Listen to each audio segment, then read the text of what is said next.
صلاۃ والسلام علیک یا حبیب اللہ صلی اللہ تعالی علیہ وسلم۔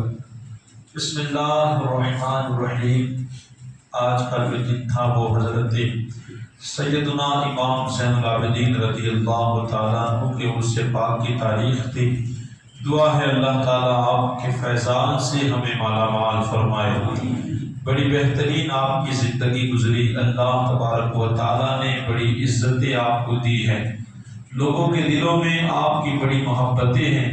آپ کی زندگی کا ایک واقعہ میں آپ کے سامنے پیش کروں، اللہ ہمیں ان کی تعلیمات پر عمل کرنے کی توفیق عطا فرمائے۔ حضرت سیدنا امام زین العابدین رضی اللہ تعالیٰ ایک مرتبہ حج کرنے کے لیے گئے۔ اس وقت وہاں کا جو حاکم تھا عبد الملک، اس کا بیٹا ہشام بھی حج کرنے کے لیے آیا تھا۔ تو پہلے ہشام پہنچا، آپ سب جانتے ہیں کہ بڑی وہاں بھیڑ رہتی ہے۔ اس نے بڑی مشکل سے کعبے کا طواف ختم کیا۔ اس کے بعد ہشام نے چاہا کہ چلو میں حجر اسود کا بوسہ دوں، لیکن وہاں اتنی بھیڑ تھی کہ وہ بوسہ نہ دے سکا، ایسے ہی واپس وہ لوٹ آیا۔ اللہ کا کرنا اس کے بعد وہ کرسی یا تخت لگا کر کے ایک دور بیٹھ گیا، اور لوگ حج کر رہے تھے تو وہ نظارہ کرنے لگا۔ امام زین العابدین رضی اللہ تعالیٰ جب حج کرنے کے لیے تشریف لائے، سادہ لباس ہے، نگاہیں نیچی ہے، بہت بھیڑ ہے، لیکن کہتے ہیں کہ جیسے جیسے امام آگے بڑھ رہے تھے، لوگ آپ کو خود بخود جگہ دے رہے تھے، لوگ آپ کے لیے راستہ بنا رہے تھے۔ یہ منظر وہ ہشام دیکھ رہا تھا اور اندر ہی اندر اس کا خون کھول رہا تھا۔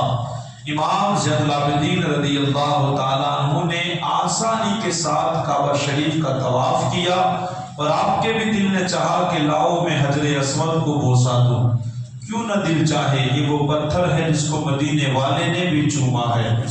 تو کہتے ہیں کہ جب آپ حجر اسود کی طرف بڑھنے لگے، وہاں بہت بھیڑ تھی، لیکن جب لوگوں نے دیکھا کہ امام آ رہے ہیں، وہاں لوگوں نے جگہ خالی کر دی۔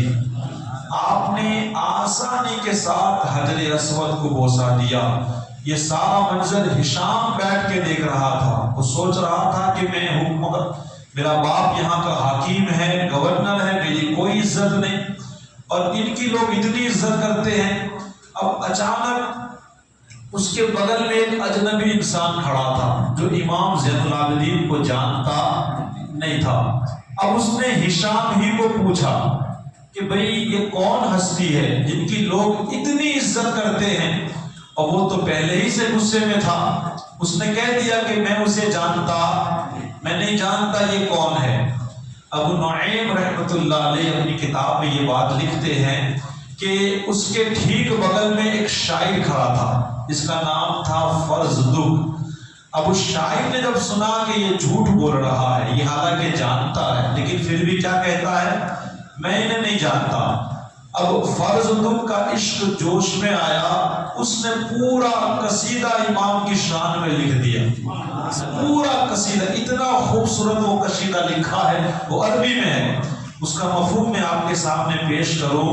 وہ لکھتا ہے کہ اے ہشام، تو انہیں نہیں جانتا، کوئی بات نہیں، یہ وہ ہے جنہیں عرب بھی جانتا ہے، جنہیں عجم بھی جانتا ہے، یہ وہ ہے جنہیں ساری دنیا جانتی ہے، تو انہیں نہیں جانتا۔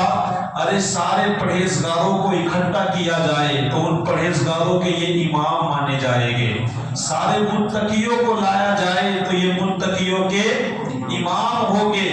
یہ جب چلتے ہیں نا تو اپنی نگاہیں نیچی رکھتے ہیں حیا کی وجہ سے۔ اگر یہ کسی کے سامنے دیکھے تو کسی کی مجال نہیں کہ ان کی آنکھوں میں آنکھیں ڈال کے بات کر سکے۔ یہ مسکراتے ہیں تب جا کر کے لوگ بات کر سکتے ہیں۔ تو انہیں نہیں جانتا، یہ چلتے ہیں تو لوگ انہیں جگہ دے دیتے ہیں، ارے یہ حسین ابن علی کا بیٹا ہے۔ تو انہیں نہیں جانتا، ساری دنیا کے گھرانوں میں سب سے بہترین ان کا گھرانہ مانا جاتا ہے۔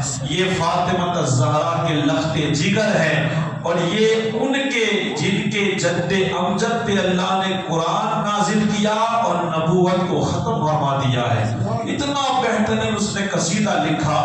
اب ہشام کو بہت غصہ آیا اور اس نے اس شاعر کو جیل میں ڈال دیا، وہ گورنر کا بیٹا تھا۔